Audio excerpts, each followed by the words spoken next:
4장 인간과 신명세계. 인간은 천지 부모로부터 생명을 받아 태어나 살다가 천지 부모의 품으로 돌아갑니다. 그렇다면 삶은 무엇이고 죽음은 무엇일까요? 사람이 죽으면 연기와 같이 사라지고 마는 것일까요? 그렇지 않습니다. 죽은 후에도 신명이 되어 계속 살아갑니다. 땅은 인간의 삶의 무대이고 하늘은 신명의 삶의 무대입니다. 지상의 인간 세계와 보이지 않는 하늘의 신명 세계는 밀접한 연관 관계를 맺고 있습니다. 특히 조상 신명은 내 생명의 뿌리로서 나를 낳고 길러주신 분들입니다. 이제 4장에서는 죽음 저 너머에 있는 신명 세계는 과연 어떤 모습인지, 또 지상의 인간계에 어떤 영향을 미치는지 살펴보겠습니다. 4장을 통해서 우리는 조상신을 새롭게 인식하고 자손과 조상이 함께 천지성공으로 나아가는 길을 찾을 수 있을 것입니다. 1. 인간의 참 모습과 죽음 이후의 삶. 죽음이란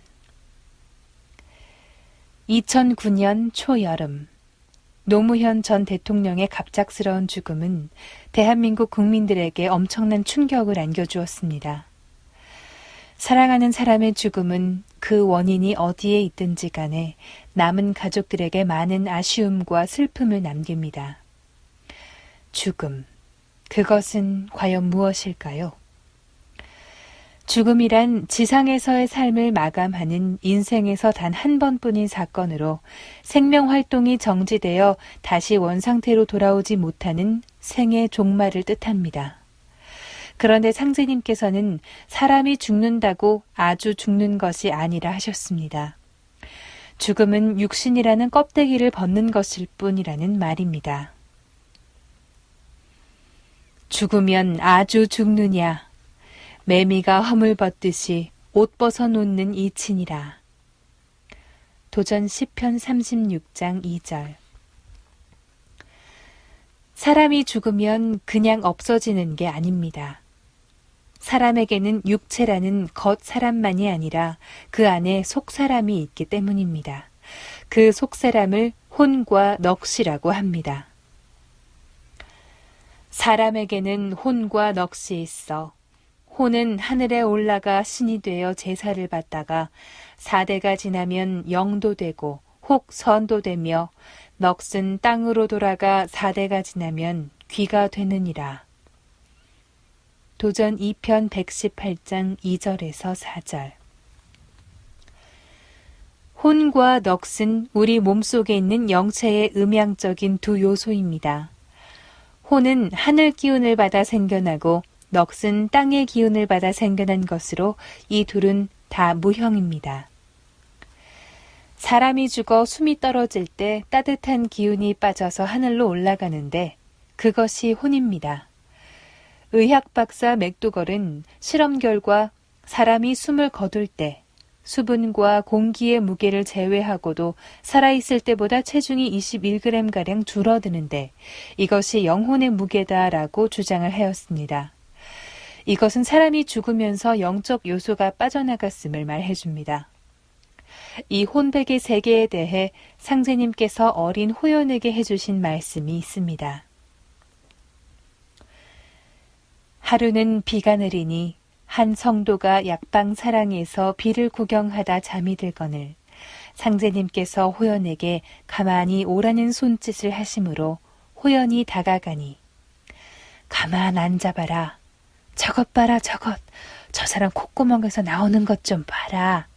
하고 속삭이시니라. 호연이 신안이 열리어 봄에 꼭 생쥐같이 생긴 것이 콧구멍에서 토방까지 나오더니 다시 콧구멍으로 들어가고 또 나왔다가 들어가고 그러기를 계속하는지라 상제님께서 말씀하시기를 저것이 사람의 혼이여. 저것이 하나라야 내 본심이고 둘이면 도둑놈이다 하시니라. 도전 4편 121장 1절에서 5절. 참으로 신비스런 이야기가 아닐 수 없습니다. 사람이 죽으면 하늘 기운을 받아서 생겨난 혼은 몸을 떠나 하늘로 돌아가고 땅 기운으로 생겨난 넋은 땅으로 돌아갑니다. 혼과 넋의 차원에서 정의하자면 죽음은 천지 부모의 기운을 받아 생겨난 영적 요소인 혼과 넋이 분리되어 하늘과 땅으로 돌아가는 것입니다. 사람이 죽어 4대가 지나면 사람에게는 혼백이 있고 죽음 후에는 그 혼백이 하늘과 땅으로 돌아간다. 이것만도 참으로 놀라운 소식입니다. 그런데 상제님께서는 혼백이 시간이 흐름에 따라 어떻게 변화하는지도 밝혀주셨습니다. 즉, 사람은 죽은 뒤 곧 신명이 되어 천상에 살면서 잘 닦아 4대가 지나면 영도 되고 선도 됩니다. 영은 백광처럼 아주 환하고 밝은 존재입니다. 보통 1대를 30년으로 잡으므로 4대는 약 120년입니다. 신명으로 살면서 100년이 넘도록 도를 잘 닦으면 태양빛과 같이 눈부신 영이 된다는 말씀입니다. 영은 일반 신명보다 훨씬 더 영적 진보가 이루어진 존재입니다. 그러면 선은 영과 어떻게 다를까요? 그것은 같은 경계이지만 차이가 있습니다. 선은 도를 닦아 영적 수준만 높다고 해서 되는 것이 아닙니다. 선이 되려면 세상에 공덕을 많이 베풀어야 합니다. 선은 영원 불멸하는 인격적 영신입니다. 선은 사람 모습으로 드러나기도 하고 영으로 나타나기도 합니다.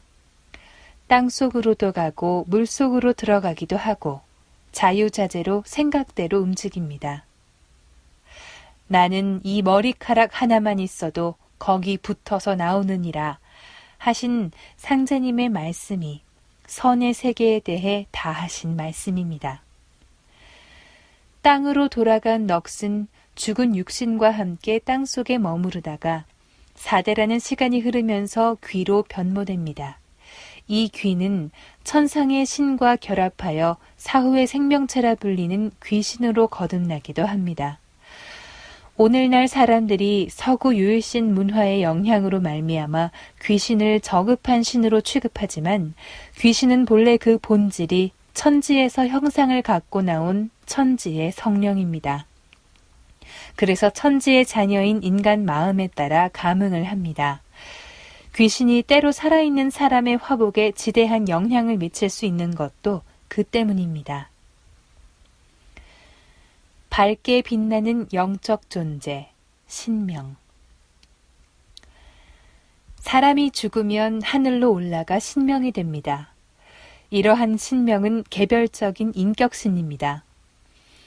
신명은 신과 같이 밝은 존재인 까닭에 상제님께서는 밝을 명자를 써서 즐겨 신명이라고 부르셨습니다. 신의 본성이 밝다 보니 밤중에 시커먼 옷을 뒤집어 쓰고 다니는 도적신도 신 안으로 보면 번쩍번쩍 빛이 납니다. 신명의 오라 자체가 밝기 때문입니다. 그런데 신명이 사는 곳은 인간 세상과 완전히 동떨어진 세계가 아닙니다.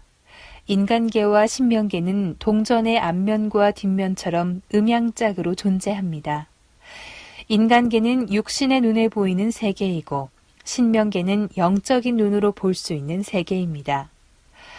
홀로그램 우주를 지은 텔보트의 표현을 빌면 드러난 질서에 따라 돌아가는 세상이 인간계이고 감추어진 질서에 따라 돌아가는 세상이 신의 세계입니다. 선천 세상을 살다간 성자들도 범부 중생도 다 천상의 신명으로 살아 있습니다. 상제님은 성자가 됐든 학자가 됐든 범부가 됐든 누구누구 신명이다, 아무개 신명이다 하여 그 이름이나 관직에 신명이라는 두 글자를 붙여서 부르셨습니다. 영적 성숙의 긴 여행 윤회.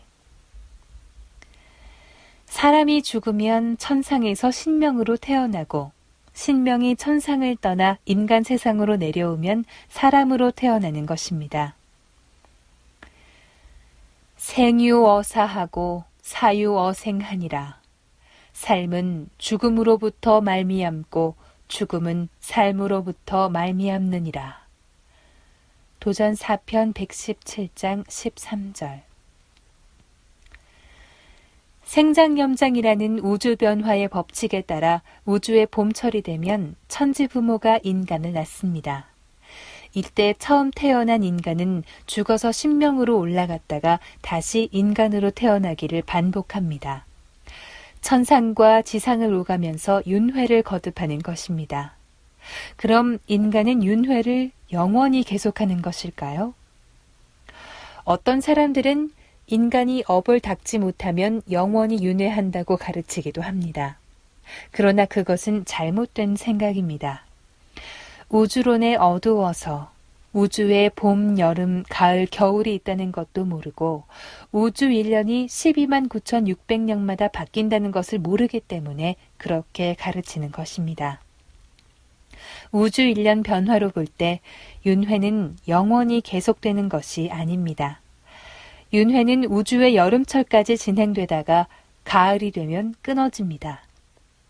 가을철은 인간이 성숙하여 열매를 맺는 수렴을 하는 때이기 때문입니다.